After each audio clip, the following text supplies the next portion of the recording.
Hola a totes, espero que estigueu bé. Soc la Mireia Bonavida i us dono la benvinguda a Dosis de Realitat, un podcast on parlem de les addiccions més enllà dels estigmes. Aquí parlem clar, sense filtres, sense por i amb tota la veritat al descobert. Us convidem a mirar amb una altra perspectiva les conductes dependents a substàncies químiques o comportamentals. Esteu preparades per una dosi de realitat? Endavant! En el capítol d'avui parlarem del consum excessiu de cànnabis, o herba, o haixís, o marihuana, o costo, o porro, o petardo, o canut, o blond, vaja, 1000 noms, però una sola idea: oci, diversió, rialles i desconnexió. Una trampa mortal. Ens endinsarem en el consum tòxic de cànnabis des de les causes, les conseqüències, les senyals d'alarma i tot allò que preferim no mirar. També parlarem de les etiquetes socials i afegirem una mica de context històric per entendre d'on surt tant d'estigma. No patiu, que no ens posarem massa dramàtics. També hi haurà espai per parlar de cultura pop, arts, sèries i cançons que han ajudat a vendre la marihuana, o potser no tant. I com que no només es tracta de sentiments, sinó també de diners, acabarem parlant de la cara econòmica del consum, posant xifres reals. També obrirem la porta a possibles solucions i recursos per qui vulgui fer el pas i canviar el guió de la seva vida o la dels altres. Perquè al final es tracta de posar la informació sobre la taula i que cadascú decideixi si vol seguir creient que ho té tot controlat.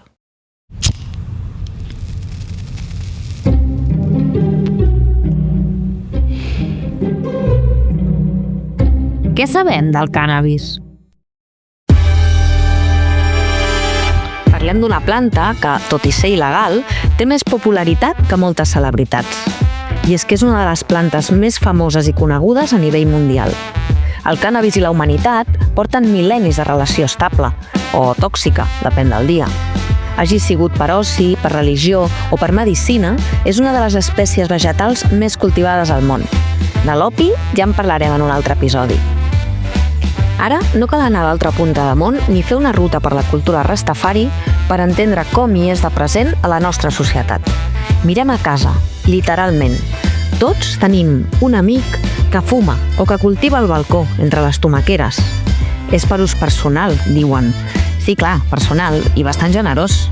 Com sempre, millor no dir noms, però el que sí cal dir és que és una droga il·legal amb una percepció de risc molt baixa, com si fos infusió de valeriana. Però no ho és, i els que ho acaben comprovant són els joves. I els no tan joves també, que aquí ningú se'n salva. Dades en tenim, i no són per riure. Segons el Pla Nacional sobre Drogues del 2024, el cànnabis és la tercera substància més consumida entre estudiants de 14 a 18 anys. Després de l'alcohol i el tabac, ve el porret. I entre els 20 i 24 ja no és només el de tant en tant. Parlem de consum mensual i fins i tot diari. I no és per trencar el mite de la igualtat, però els nois fumen més que les noies. I no, la cosa no millora amb l'edat. Al contrari, es normalitza. Però prou d'estadístiques, perquè aquí no hem vingut a llegir informes amb veu monòtona. Hem vingut a dir les coses clares i a posar dosi de realitat. El consum problemàtic hi és. I és tan comú, tan normalitzat i tan integrat al dia a dia que ni el veiem.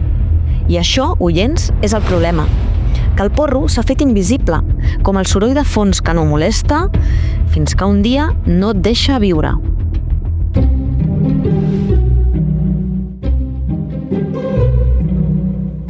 Quan es converteix en abús? Entrem en el que ens interessa de debò. Quan es torna tòxic el consum de cànnabis? Quan enganxa?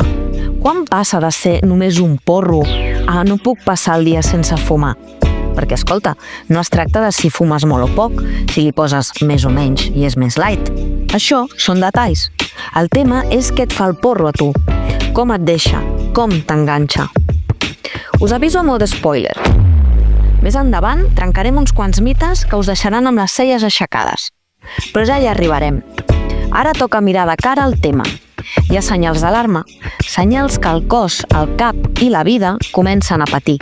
I les hem de saber reconèixer, perquè tenir informació no és ser paranoic, és ser lliure. Ho reconeixeu o reconeixeu algú que diu que només mira una sèrie per capítol i a les 4 de la matinada porta 7 episodis a mitges de posar-se el pijama i mig en crisi existencial? El consum tòxic és això, perdre el control del teu consum. I això salta l'alarma en coses com, per exemple, que no pots parar de fumar, encara que ho vulguis, perquè t'ho proposes, fins i tot ho anuncies. Va, aquest cap de setmana paro, dius. Però ja és divendres, arriba aquell amic que porta material i la voluntat te la fumes.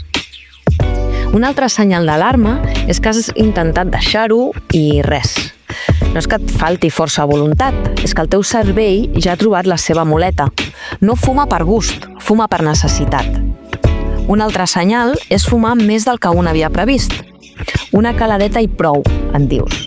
Però després et mires el que queda i dius, ja que hi som,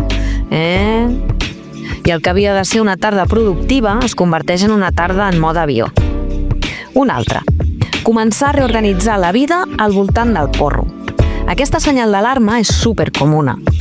Activitats socials, anar a comprar, reunions, gimnàs, passejar el gos, obligacions, millor demà. El porro comença a ocupar el lloc que tenien les coses importants i això, vulguis o no, passa factura. Una altra alarma és l'augment a la tolerància. Ja no et col·loca com abans, necessites més, i més fort, i més sovint, i el que abans era un extra, ara és mínim vital. I quan no fumes, què passa? Doncs que estàs fatal, irritable, ansiosa, dorms malament, estàs sense gana, i de cop tot et molesta. Benvinguda a la síndrome d'abstinència, que no és una llegenda urbana, és ben real.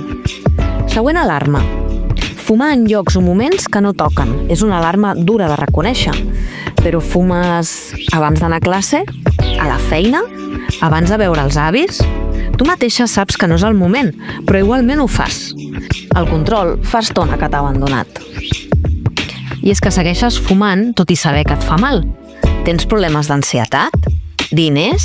Conflictes amb la família o la parella? Ho saps, ho notes, però fots una calada igualment, per inèrcia, perquè és l'únic que t'abaixa el soroll. I per últim, l'alarma que no para de sonar al teu cap i rebota constantment és pensar massa sovint en fumar. T'aixeques i ja hi penses. Vas a fer un cafè i ja planeges quan fumaràs. Fas plans sempre que hi pugui entrar un porro. Si fumar et marca l'agenda, potser ja no estàs decidint tu. Aquestes senyals d'alarma són la dosi de realitat que es necessiten perquè ens adonem del problema. No ho dic per fer sentir malament a ningú. Ho dic perquè el primer pas és veure-ho, reconèixer-ho. Ningú és un cas perdut, ningú és un problema. I tampoc es tracta de ser més o menys dolent, sinó d'haver pres males decisions. Però som persones i potser han agafat un hàbit que ja no els hi serveix, però els pesa. I com tot, té solució i es pot canviar. Però primer cal mirar-ho de cara. Fumes? Vols seguir fumant? Potser sí, cap problema. Però que sigui perquè tries fer-ho, no perquè no pots deixar-ho. Per què comença i com acaba el consum tòxic?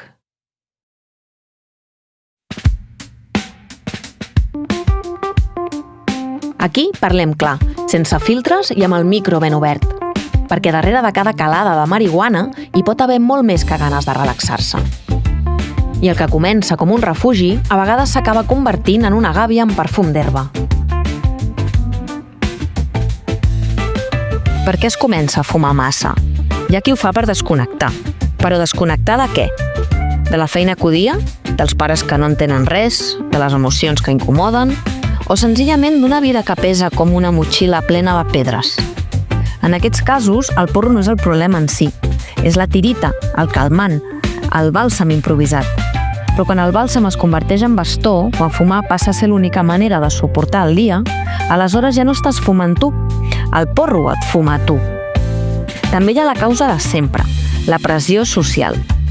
Tothom del meu grup fuma, diuen. I, esclar, tu no et quedaràs allà menjant pipes com un jubilat, no?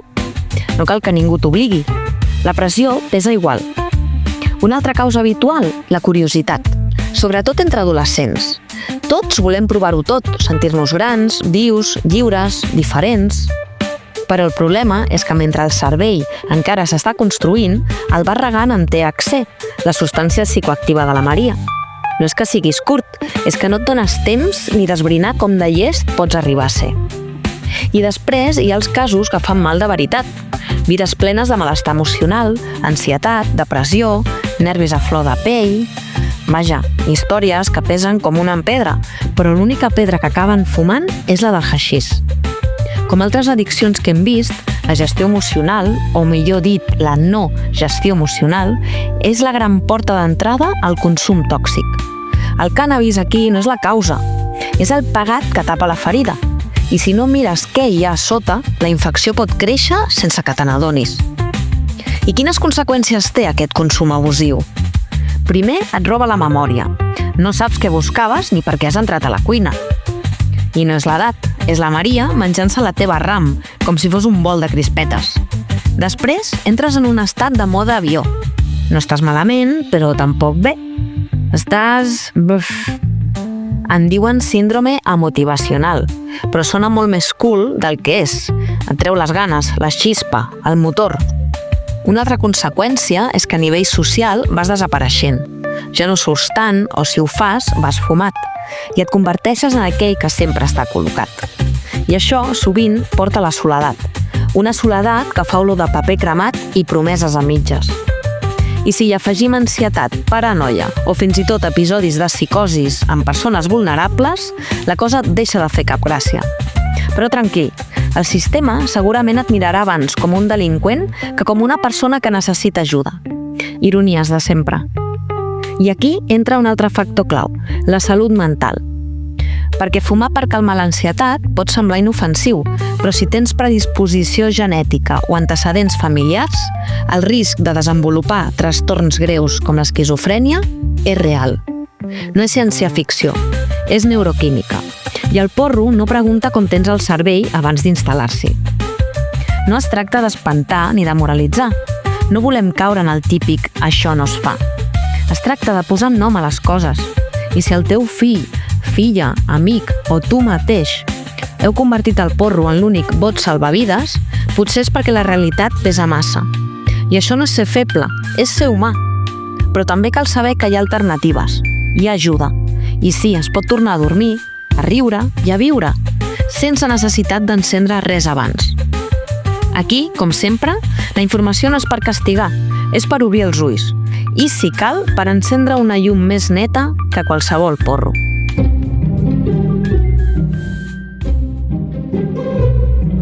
Per què ens agrada tant posar etiquetes?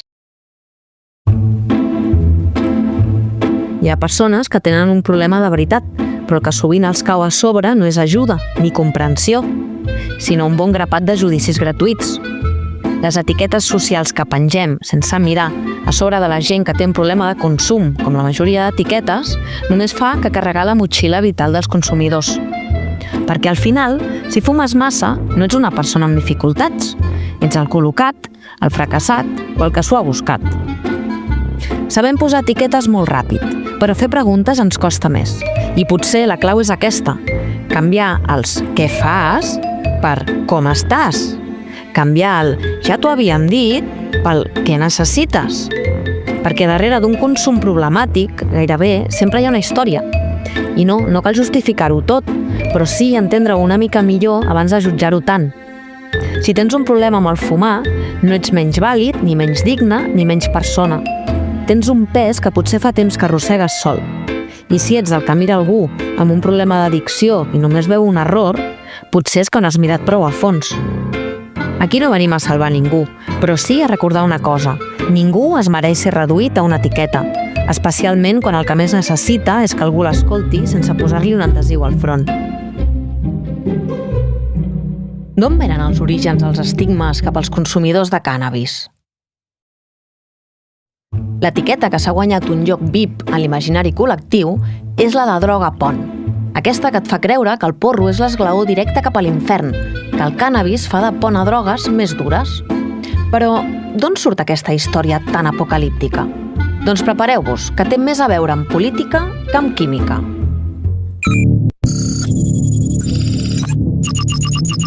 Tot va començar als Estats Units, als anys 70, quan el president Richard Nixon va declarar la famosa guerra contra la droga. Una guerra que, més que combatre substàncies, va començar a criminalitzar persones. I no per evidència científica, sinó per estratègia política i prejudicis de manual. L'objectiu? Crear un relat, associar el cànnabis amb el fracàs, la delinqüència i la marginalitat. Això sí, embolcallat amb un discurs de moral i seguretat. Nixon va declarar els drogoaddictes com l'enemic públic número 1 de la nació. Aquest discurs va funcionar. La seva guerra no només es va aplicar als Estats Units, sinó que es va exportar arreu del món. De cop, els consumidors ja no eren estudiants, veïns, treballadors o fills. Eren els penjats, els fluixos, els que acabaran malament. Es va construir un estigma que encara arrosseguem. El problema? Que aquest mateix president, que es presentava com el defensor de la moral, va acabar caient en un dels escàndols polítics més grans de la història, el cas Watergate. Espionatge, mentides i corrupció des de la Casa Blanca. I vet aquí la ironia. Mentre Nixon assenyalava els qui s'escapaven de la realitat amb drogues, ell mateix s'estava enganxant a una altra droga molt més perillosa, el poder i la impunitat. Si el porro era la porta d'entrada al caos, la Casa Blanca era el laboratori on es cuinava tot plegat. I mentrestant, què passava? Que els pobres que consumien anaven a la presó i els poderosos que mentien i manipulaven se'n retiraven a l'helicòpter. Una altra ironia del sistema. Total, que el concepte de droga pont ha fet molt de mal. Va néixer per embrutar la imatge del consumidor i justificar polítiques punitives. Però la ciència no ho té gens clar. Diversos estudis assenyalen que només 1 de cada 10 consumidors de cànnabis acaba passant a substàncies més dures. És a dir, sí, hi ha policonsum, però hi influeixen moltes coses. L'entorn, la salut mental, el context socioeconòmic i no pas només el fet de fumar porros. Així que la propera vegada que algú digui allò de el porro és la porta cap a l'infern, feu-li un favor i digueu-li que no tot el que diu un president o el papa de Roma és necessàriament veritat. Sobretot si la seva veritat serveix per estigmatitzar la gent en lloc d'ajudar-la. Perquè mentre es criminalitzen les persones que consumeixen, sovint s'ignoren realitats molt més complexes que s'amaguen darrere d'un encenedor. I aquí és on entrem en territori delicat, el del gènere. El consum tòxic de cànnabis també entén de gèneres o no?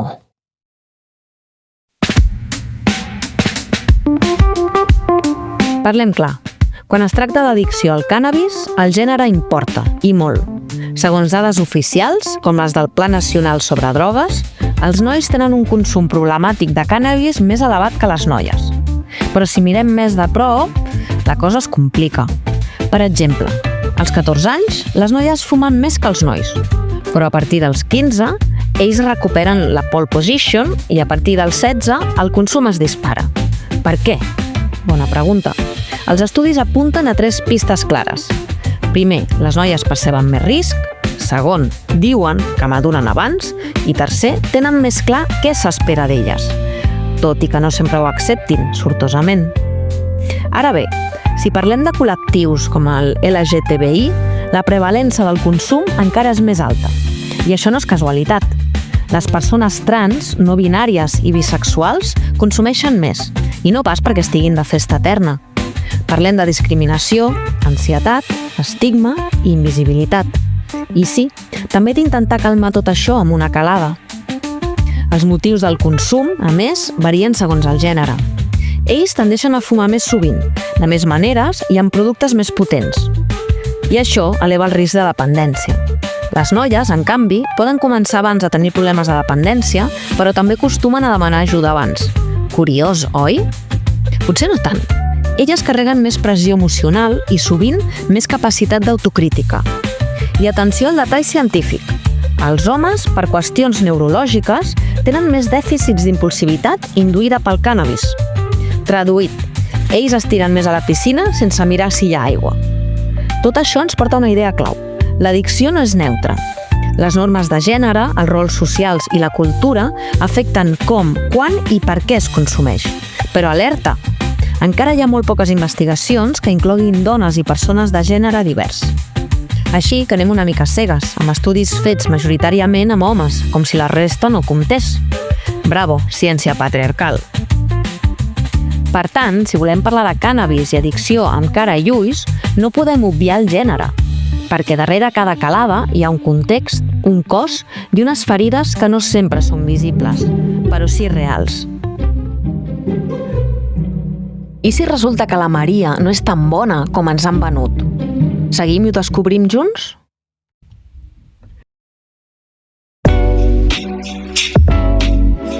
El cànnabis, que fa unes dècades era vist com una droga perillosa i marginal, avui ha passat a ser, per a molts, una substància ben tolerada. De fet, ja no només espanta, sinó que fins i tot es presenta com a beneficiosa, natural i més sana que altres. Entre els joves, fumar porro sovint és vist com una activitat normal, una manera de socialitzar, de passar-ho bé, de posar-se en mode chill. I quan el consum és tan comú a classe, entre amics o fins i tot a casa, amb plantes al balcó o llavors al rebost, es fa difícil veure-hi un problema. El cànnabis ha guanyat una espècie de prestigi ecològic, gairebé simpàtic, que el separa del tabac, tot i que també és vegetal, es fuma i també fa mal. I aquí és on cal fer una pausa i preguntar-nos: tot el que hem sentit sobre el cànnabis és cert? O potser ens hem empassat uns quants mites disfressats de veritats? Anem a repassar-los i a trencar-los, si cal. Un dels mites més estesos, i també dels més perillosos, sobre el cànnabis és aquell de, com que és natural, no fa mal.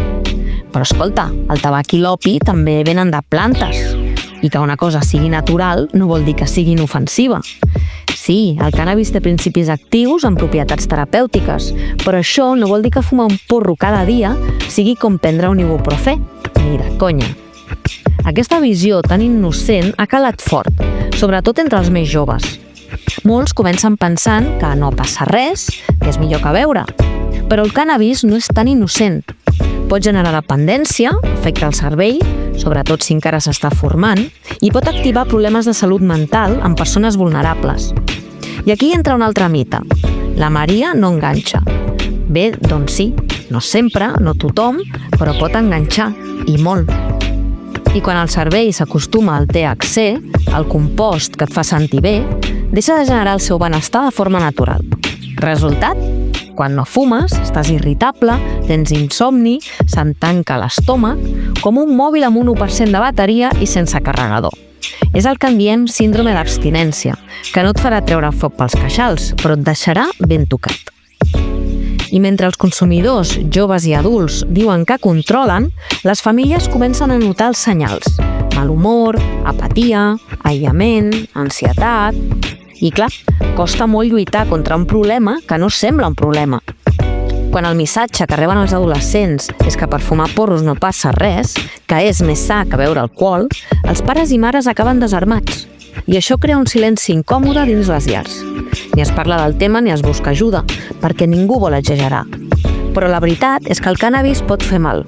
I el pitjor de tot és no veure'l venir perquè tothom repeteix que no és per tant. I sí, sovint és per molt més del que sembla. Un altre mite diu que els joves fumen perquè està prohibit, però les substàncies més consumides, l'alcohol i el tabac, són legals. El que realment influeix és la facilitat per aconseguir-les i com s'accepten socialment. També hi ha la típica excusa: si fos tan dolent, no el farien servir per medicar gent. Però un ús mèdic està controlat, amb dosis i seguiment. No té res a veure amb fumar-te un porro al parc. Igual que la morfina ajuda amb el dolor, però ningú se'n fot una xeringa per passar la tarda. També hi ha qui assegura que fa menys mal que el tabac, però conté un 50% més de substàncies tòxiques i es fuma sense filtre, cosa que incrementa el risc de càncer i afecta també els fumadors passius.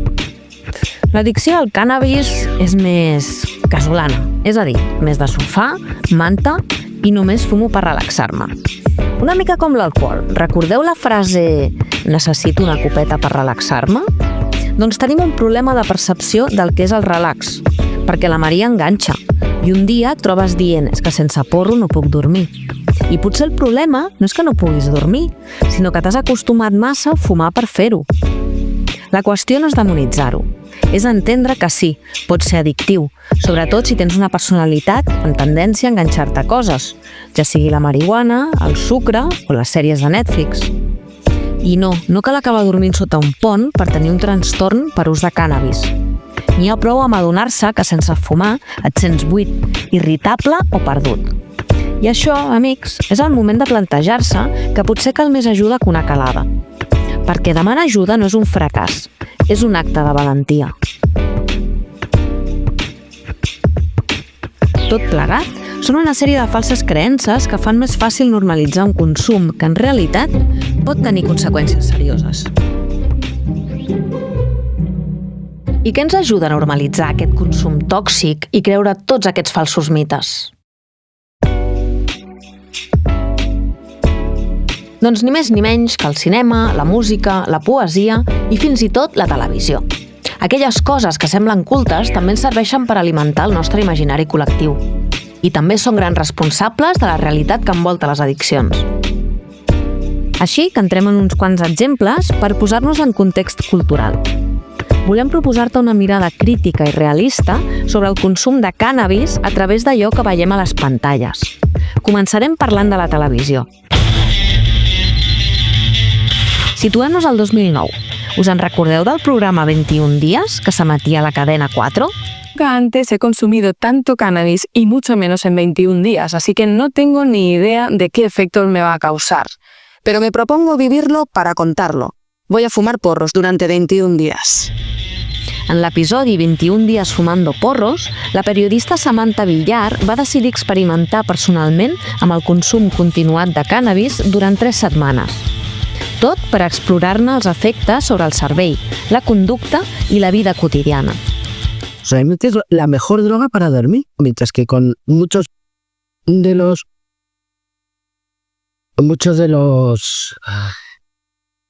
¿cómo se dice? De las pastillas para dormir. De somníferos. Muchos de los somníferos te dejan un cabezón que al día siguiente te levantas que la cabeza puede ser tuya y de 3 más. Pero fíjate, esto que te has pasado ahora de no encontrar la palabra de somníferos, eso es lo que me pasa a mí también. Y yo sí creo que eso me lo provoca en cierta manera la marihuana. Pero yo pienso que todos los cerebros tienen que tener de vez en cuando alguna hipnosis. Sí, buah.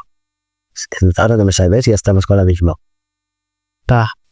En un moment en què el consum entre joves es normalitzava i l'accés a les drogues era fàcil i precoç, aquest reportatge va obrir una conversa indispensable sobre què implica realment fumar porros. I ens va convidar a reflexionar sobre els potencials riscos del cànnabis. Bueno, ¿se puede ser adicto al cannabis? Se puede ser adicto al cannabis como se puede ser adicto a cualquier otro tipo de droga.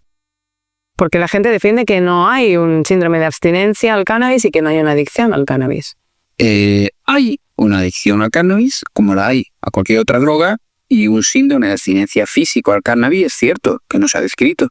Pero tengamos en cuenta que hay muchas otras drogas que son peligrosas y que tampoco producen un síndrome de abstinencia físico. Por ejemplo, la cocaína. La cocaína produce un efecto adictivo, tiene un efecto adictivo que yo creo que es indiscutible y tampoco produce un síndrome de abstinencia física. Una proposta valenta per mirar de cara a una realitat sovint banalitzada. A veces era válido decir, está todo el día muy fumada para enterarme. Yo todo el día bien fumado, yo no me quiero enterar, que pase el tiempo lo antes posible porque solo el tiempo puede mejorar un poco ese dolor que tienes dentro, ¿no?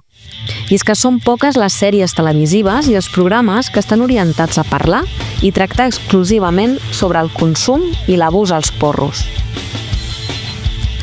L'objectiu de 21 dies fumando porros va ser mostrar totes les cares de la moneda, els riscos, però també els possibles usos terapèutics.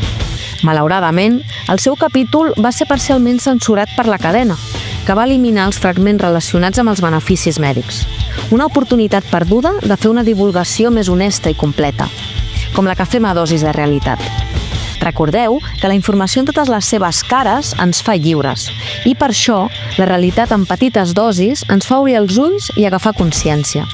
La experiencia que los porros te enganchan y por mucho que no quieres fumar, tu cuerpo te pide y tú quieres más y más y si lo consumes te sientes mal y te lleva a hacer cosas que no quieres hacer. Cuando tú no tienes lo que es tu dosis de chocolate o de María o lo que fumes, y con la primera persona que lo paga, si estás de mal humor, es con tu madre o con quien tienes al lado. Y a quien haces daño es a ti primero y después a todo el que te rodea, y eso tampoco. Podeu veure el capítol a Dailymotion. Us deixaré l'enllaç a la descripció del podcast. A Dosis de Realitat volem fer justament això, parlar-ne en tots els matisos. I per fer-ho, mirem també les sèries que trobem a plataformes com Netflix i HBO. Algunes, des d'un to humorístic i tolerant, aborden la normalització i els riscos del consum de marihuana, com són High Maintenance i The Joint, que aborden el consum de cànnabis des de la comèdia i la quotidianitat, visibilitzant tant l'ús lúdic com la realitat de moltes persones consumidores.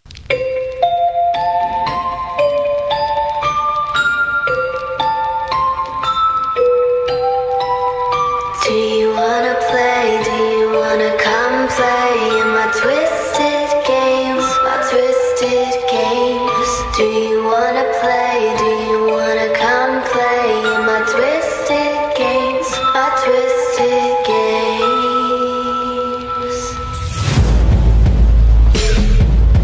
Però si hi ha una sèrie que destaca en aquest tema és Élite. Tracta sobre 3 joves de la classe obrera que assisteixen a una de les escoles privades més exclusives d'Espanya, on el xoc amb els fills de l'elit acaba en tragèdia. A través de les seves 8 temporades, del 2018 fins al 2024, Élite posa sobre la taula temes tan actuals com les desigualtats socials, la sexualitat, el classisme o el crim. Però allò que ens interessa aquí és com representa el consum de cànnabis. No només com a moda, sinó com una via d'evasió.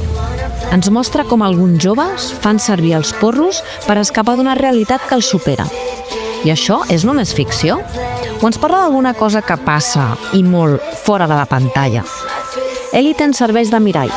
Per als joves, planteja preguntes incòmodes. Per què fumem? Què estem intentant tapar? Per a les famílies, és una crida a obrir el diàleg, no des de la por, sinó des de la comprensió.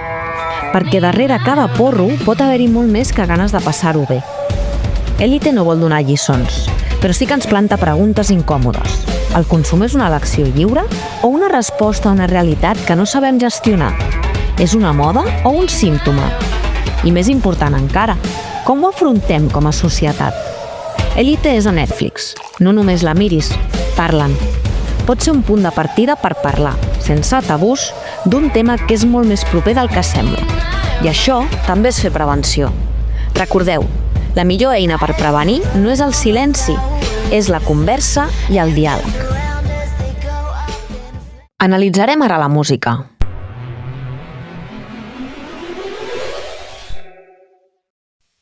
A bon ritme, la marihuana també té un paper important en la cultura musical internacional i nacional. Comencem amb una pregunta clàssica. Què us ve al cap quan penseu en els Beatles i cançons com Yellow Submarine o Lucy in the Sky with Diamonds? Molts han interpretat aquestes lletres com viatges al·lucinògens amb banda sonora pròpia. I tot i que mai van confirmar del tot que estiguessin col·locats, el dubte queda sembrat. Des de l'escena espanyola i catalana fins a l'àmbit internacional, veurem com aquesta planta ha inspirat lletres, estils de vida i fins i tot moviments socials. En ocasions, reflexionant des d'una mirada recreacional i d'oci fins a reflexions més crítiques que parlen sobre els riscos per a la salut i les implicacions relacionades amb el tràfic i l'abús. M'agradaria començar parlant de l'artista catalana i referent del dancehall i l'urbà, Alba Farelo, o més coneguda com a Bad Gyal. Cuando voy pausa vendo todo Nueva York. Cuando voy pausa vendo todo Nueva York. Cuando voy pausa vendo todo Nueva York. Cuando voy pausa vendo todo Nueva York. Ella ha expressat obertament la seva relació amb el haixís, afirmant que l'ajuda a relaxar-se, concentrar-se i inspirar-se en la seva música i estil. És més, en el seu documental La Joya, veiem una escena on s'emprenya com una mona perquè creu que s'ha deixat la droga a una habitació de l'hotel. Que no està. No está mirando y que no está. Le he dicho que le pregunte si alguna tens ya pariada. Cuando nos hemos ido de la habitación estaba en la mesilla de lo de Alba, yo lo he visto. Vamos, que vaig assumint que m'ho han tirat. Sí. Te estás soñando porque... Tío, yo me cago en la puta, tío. Joder. Hostia puta, tío, quina ràbia, tío. Sí, sí, no, cagada, pero que...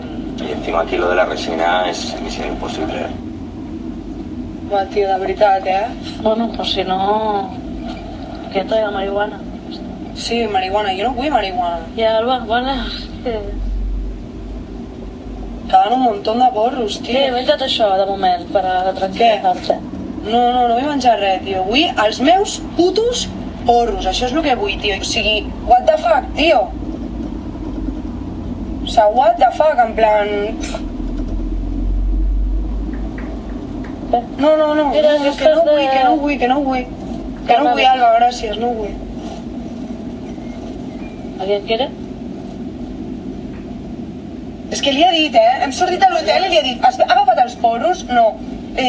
M'estiraran. I al sortir de l'hotel, i per què no han anat a l'habitació en aquest moment? Pues ja estàvem a fora o no sé què, no sé.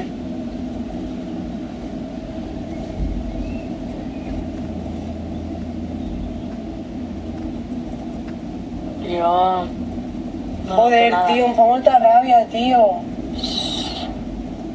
Pero si no tiran nada, si no tiran los platos de comida, ¿me van a tirar los porros? Ya, es un poco absurdo, la verdad. O sea, a ver. Sí, que yo qué sé, dejas el papelito ahí en un lado. No sé.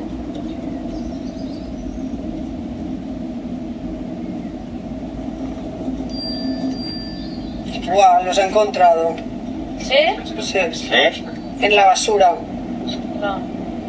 Ja està, tia, la pròxima vegada ja saps, els has d'agafar els porros sí o sí, perquè m'estava pillant a mi ara. Sana de la olla extrema, o sigui... Menys mal.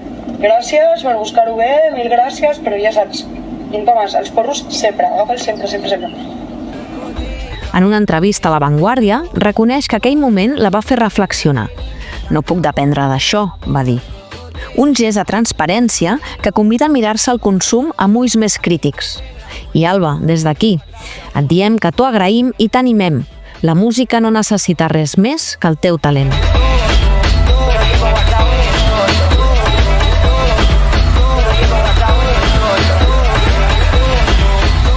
Si hi ha una cançó que ha esdevingut himne entre els defensors del cànnabis, és aquesta.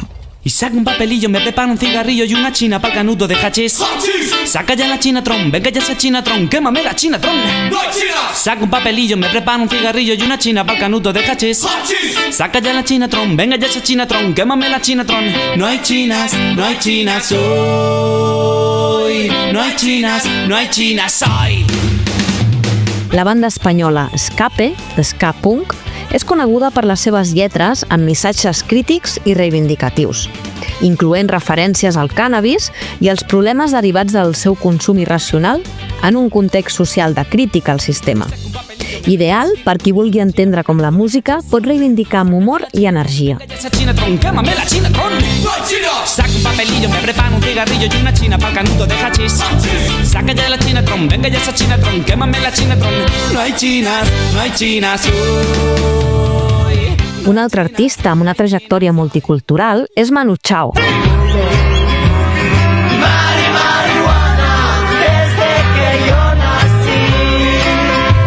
Que combina l'activisme i la música com pocs.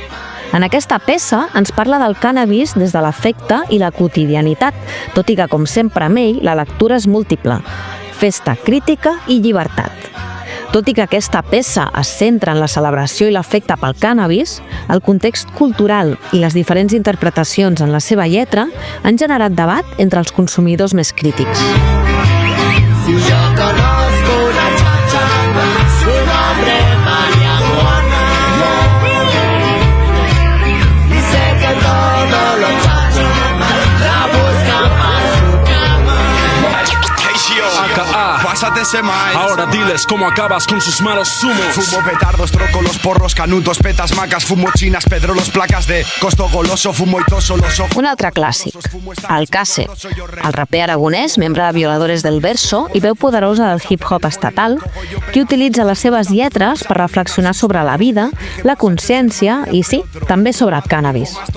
Defensa la legalització i alhora deixa entreveure la complexitat del tema. En temes com Haciendo lo Nuestro, el que esteu escoltant, fa referències explícites al consum de cànnabis, mostrant una relació estreta amb la planta i defensant la seva legalització. Hoy también veo mi nariz, que es un barranco de lágrimas saladas. Doy otra calada feliz. Inhalo, exhalo, saco lo malo. Halo, cada mi bola va tras el calo. Dejo mi halo y desterrado de este puto mundo gris me voy a mi país que tiene playas y jardines soleados. Y cuando salga de bañarme voy a enchufarme lo que sea, pues también fumo tabaco, alquitrán y brea. Se craquea mi traquea, quizás sea mejor el dolor que la ansiedad que esto crea. Pienso Dios me ama, no hay problema. Fumando rama con mi chica en la cama es el tema.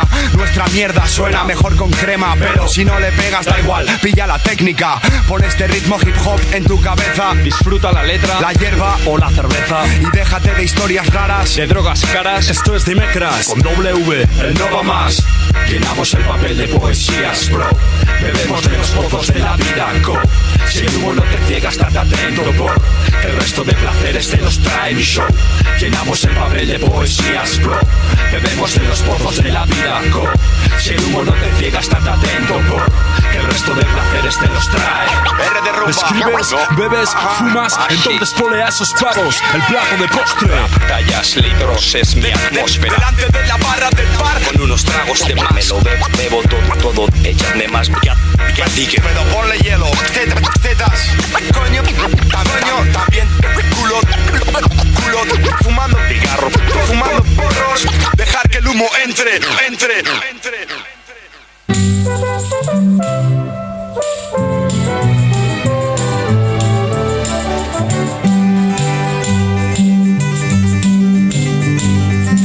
Porque te quiero a ti, porque te quiero. Cerré mi puerta una mañana i eché a andar. També vull nombrar el clàssic Joan Manuel Serrat per la cançó Tu nombre me sabe a hierba. Perquè tot i que molts pensaven que parlava només d'amor, Serrat va reconèixer en una entrevista l'any 1977 que la hierba de la cançó també feia referència al cànnabis. I així, amb poesia i metàfora, també va contribuir al debat cultural d'una altra època, i és que hi ha coses que no passen de moda. En un pliegue de tu talle y en el bies de tu enagua. Porque te quiero a ti, porque te quiero. Aunque estás lejos yo te siento a flor de piel. Porque te quiero a ti, porque te quiero. Se hace más corto el camino aquel. Tu nombre me sabe a hierba, de la que nace en el valle a golpes de sol y de agua. Dipping away, time keeps slipping away. Zipping the safe, flipping for pay. Tipping like I'm dripping in paint. Up front, folk blunts like a leaf. Put the wheat in the J. Hey. Passant a l'àmbit internacional, destaco artistes com Snoop Dogg i Wiz Khalifa amb cançons com Young, Wild and Free.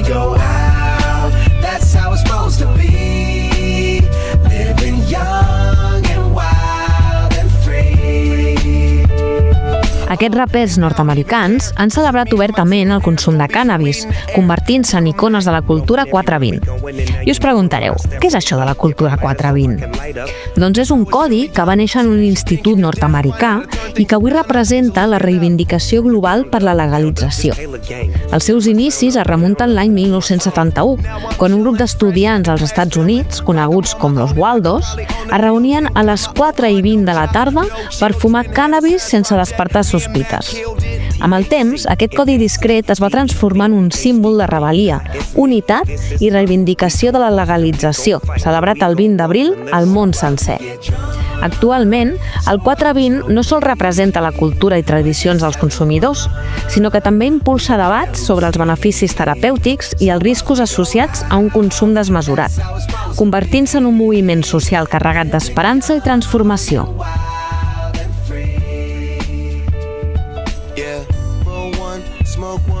When you live like this, you're supposed to party.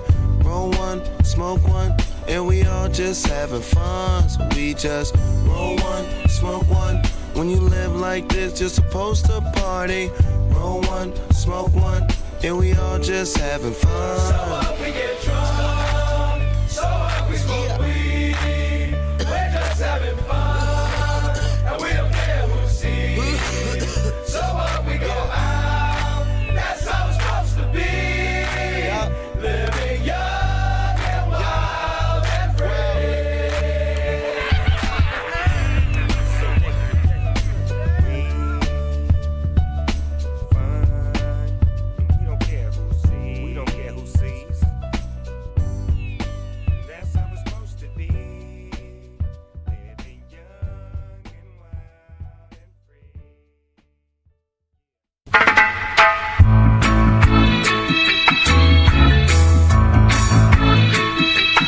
No podem fer aquesta secció musical sense nombrar a Bob Marley.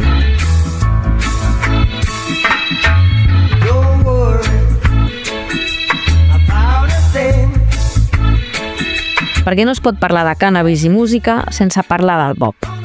Per a ell, la marihuana era un aliment espiritual, un pont per connectar amb Déu, segons la fe Rastafari.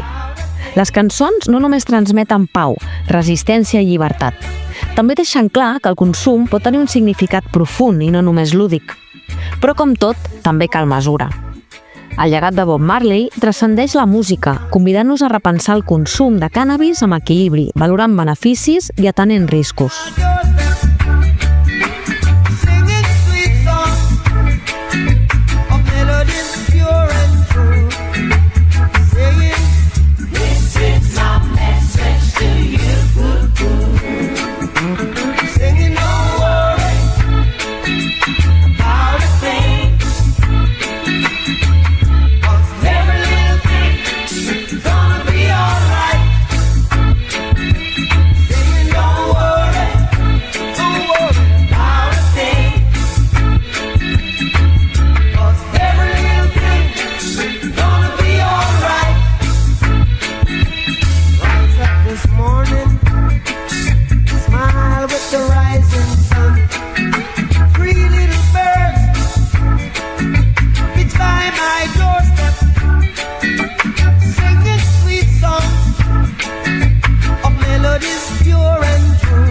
Aquest recorregut musical no és per fer apologia ni per demonitzar, és per entendre. El cànnabis ha estat una font d'inspiració per a molts artistes i això ens diu alguna cosa sobre la nostra cultura, els nostres malestars i la nostra manera de buscar sortides o connexions. La música, amb la seva potència emocional i simbòlica, pot ser una eina per obrir converses reals sobre el consum, sobre l'abús, sobre la llibertat i sobre la dependència. Escoltar amb atenció, no només la melodia, sinó el missatge, és una manera més de cuidar-nos. Recordem que la informació ens fa lliures i la música, en petites dosis, pot ajudar-nos a obrir els ulls i prendre consciència de la realitat. Així que ja ho sabeu, la música pot obrir portes, però la informació ens ajuda a triar quines travessem. Escolta, reflexiona i, sobretot, cuida't.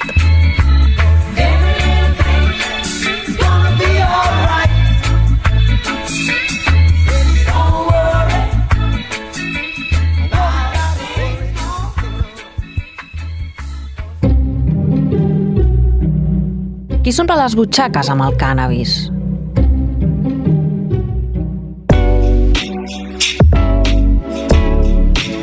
Parlem clar, el cànnabis mou pasta, i molta.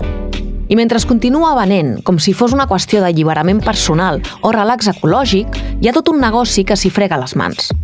Perquè darrere de cada porro hi ha algú que cobra. Comencem pel clàssic camell del barri. Sí, aquell que t'ho porta a casa i et ven la moto dels falsos mites que hem trencat al principi per incitar a consumir. Però després et clava 800 euros l'any per fumar-te uns 6 grams de haixix a la setmana. I no parlem de les associacions cannàbiques, que amb la coartada del consum responsable et poden cobrar el doble o el triple. Legal? Bé, el consum en privat no és delicte, però vendre, regalar o cultivar, sí. I consumir en públic? Doncs et cau una multa que va dels 300 als 30.000 euros. Però, si estàs malament i demanes ajuda, te la pots estalviar. Una paradoxa més del sistema. També hem de tenir en compte el negoci del marxandatge. ulleres amb fulles verdes, samarretes 420 amb personatges fumats, pulseres, encenedors... Vaja, tota una estètica cool d'una indústria que ven la idea del fumem i relaxem-nos mentre engreixa el compte corrent d'algú. I no entrarem en el tema del CBD, perquè se'ns acaba el temps. Però bé, se'n pot fer debat per hores. El que també dona per moltes hores és veure joves que entren en el món dels xanxullos, o els trapicheos, perquè quan el consum es converteix en necessitat, el negoci esdevé supervivència. Un terreny perillós on les amistats es tornen deutes i els problemes amb la justícia són reals. El cànnabis fa temps que va deixar de ser un símbol contracultural. Avui, per molts adolescents, forma part del pack consumista que els ven roba, material, accessoris i també els col·loca. I això, sincerament, fa pensar, perquè potser el que semblava una revolta cultural només és una altra forma de consumir.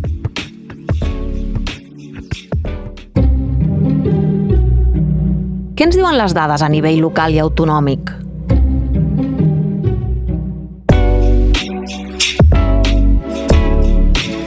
Consums? Sabíeu que a nivell de Catalunya el 29,6% de la població d'entre 15 i 64 anys ha consumit cànnabis alguna vegada a la vida? El 7,5% en els últims 12 mesos? I el 4,4% en els últims 30 dies i l'1,6% diàriament? Les dades estadístiques avorreixen, però són un reflex necessari de la realitat per tocar de peus a terra.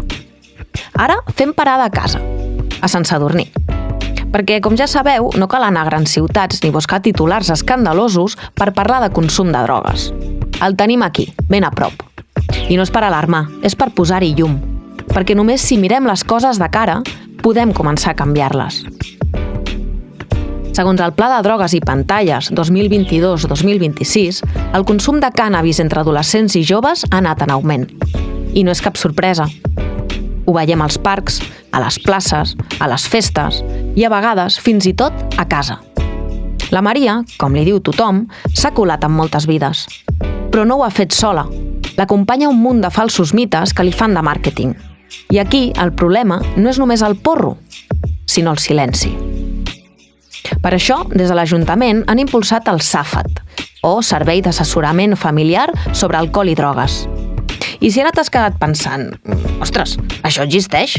Doncs sí, i és gratuït i útil. I el més important, està pensat per ajudar-te si ets pare, mare, tieta, cosí, amic o la pròpia persona que sent que potser està perdent el control. El SAFAT ofereix atenció personalitzada, escolta sense judici i orientació. S'hi pot accedir amb cita prèvia des del Servei de Salut de l'Ajuntament, per telèfon o per correu electrònic. Reflexioneu-hi, perquè fins i tot pot evitar-te multa si tens menys de 18 anys i t'enxampen amb substàncies. Literalment, demanar ajuda pot sortir molt més barat que pagar entre 300 i 30.000 euros. Us deixo el contacte del SAFAT a la descripció del podcast. I si et ressona tot això, apunta'l. És un servei totalment gratuït i confidencial. Perquè encara que sembli que tot va bé, potser és hora de revisar si tot és tan normal com ens han venut.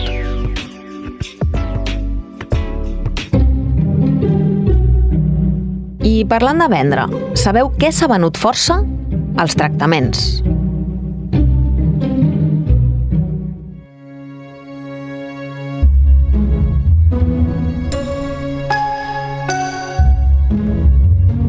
El cànnabis és, ni més ni menys, la segona substància il·legal que més demanda de tractament genera a l'Estat, només per darrere de la cocaïna. D'ella en parlarem en un altre episodi. I sí, com hem recalcat abans, el fals mite de no és per tant fa mal, però les dades parlen per si soles. Llavors, com ajudem algú que fuma porros? Tant si ets pare, mare, col·lega o simplement aquella persona que sempre acaba sent el psicòleg del grup, aquí tens alguns consells. Primer de tot, informa't. Si estàs escoltant Dosis de Realitat, felicitats, ja estàs en el bon camí. Entendre com funciona el cànnabis i quins riscos comporta és el primer pas per ajudar. Perquè a vegades només cal treure's les ulleres del no passa res i veure les coses com són realment. Després ve el moment de parlar, però amb seny. Res de crits ni monòlegs, tipus tutoria de dilluns al matí. Converses clares, properes i, sobretot, escolta més del que parles. Això ja és mitja feina feta. I marca límits. No cal convertir-te en el sergent de casa, però sí deixar clar què és acceptable i què no. Estimar també és posar fre quan cal. I aquí ve el que molts obliden, ser-hi emocionalment. A vegades el que més cura no és un discurs, sinó saber que no estàs sol. I si vols anar més enllà, proposa alternatives que realment connectin amb la persona, com fer esport, dibuixar, la música, cuinar, caminar sense rumb... Tot suma si ajuda a sortir del bucle. Ara, si el consum ja fa olor de dependència, el millor és demanar ajuda professional. No cal esperar a tocar fons. A qualsevol centre de salut primària o als CASP poden fer una primera detecció. I allà hi ha professionals que no et miren malament, sinó que escolten com cal. I què és millor amb els adolescents? Bé, és bo parlar-hi sense dramatismes, però tampoc callar-s'ho. Explica els riscos, sobretot en serveis en construcció, que no són precisament impermeables al THC. I sigues exemple. No val predicar salut mentre fumes al balcó o al sofà. Ells t'observen més del que sembla. En resum, el silenci no cura res. Parla, escolta, acompanya. I si no ho saps tot, no passa res. Ningú neix sabent com es guia algú en un consum complicat. Però ser-hi, de veritat, és un gran suport i té bones repercussions per a la vida de qualsevol persona amb problemes de consum tòxic. Sobretot, recordeu, buscar ajuda no és una debilitat, és un acte de força. L'addicció es pot tractar, es pot gestionar, i mai és massa tard per fer el primer pas. Pot ser que tinguis moltes preguntes i sobretot dubtes, però tranquil·la, tranquil. Als pròxims episodis parlarem amb psicòlegs, terapeutes, pares i persones interessades que han passat per això i tenen molt a dir. No us ho podeu perdre.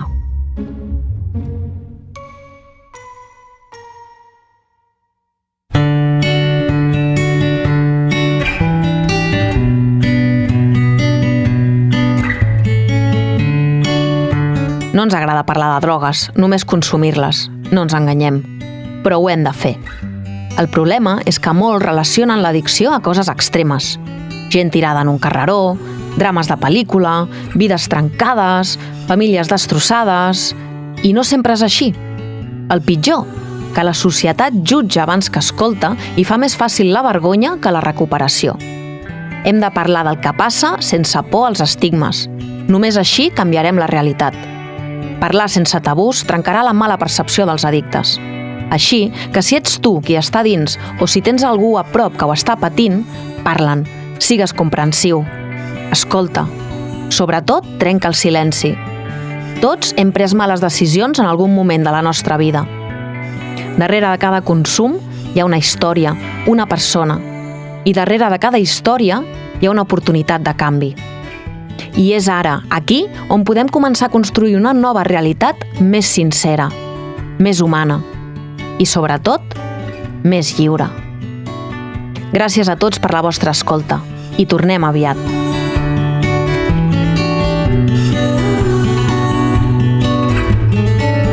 Si després de tanta dosi de realitat vols fer el pas i parlar, o si t'ha quedat algun dubte, o vols compartir la teva història o buscar junts altres camins, entra a l'Insta en Dosis de Realitat o passa pel blog. A vegades, el primer pas és només enviar un missatge. Recorda, aquí són de converses que abracen, no de monòlegs que allunyen. Trobaràs tota la informació a la descripció del podcast.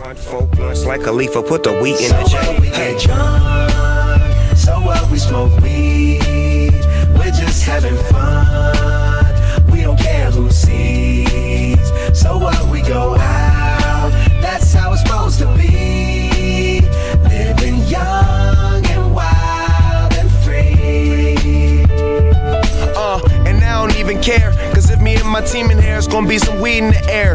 Tell them, Mac. Blowing everywhere we going, and now you knowin' when I step right up. Get my lighter so I can light up. That's how it should be done. Soon as you thinking you're down, find how to turn things around. Now things are looking up. From the ground up, pound up this Taylor gang. So turn my sound up and mount up and do my thing. Now I'm chillin', fresh out of class, feeling like I'm on my own and I could probably own a building. Got my own car, no job, no children. Had a size project, me and Mac killed it. THC, MAC, DEV, HD3. Hi, it's me, this is us. We gon' fuss and we gon' fight and we gon' roll and live So what we get drunk, so what we smoke weed. just having fun. We don't care who sees. So what, we go out, that's how it's supposed to be. Living young and wild and free. Yeah, roll one, smoke one.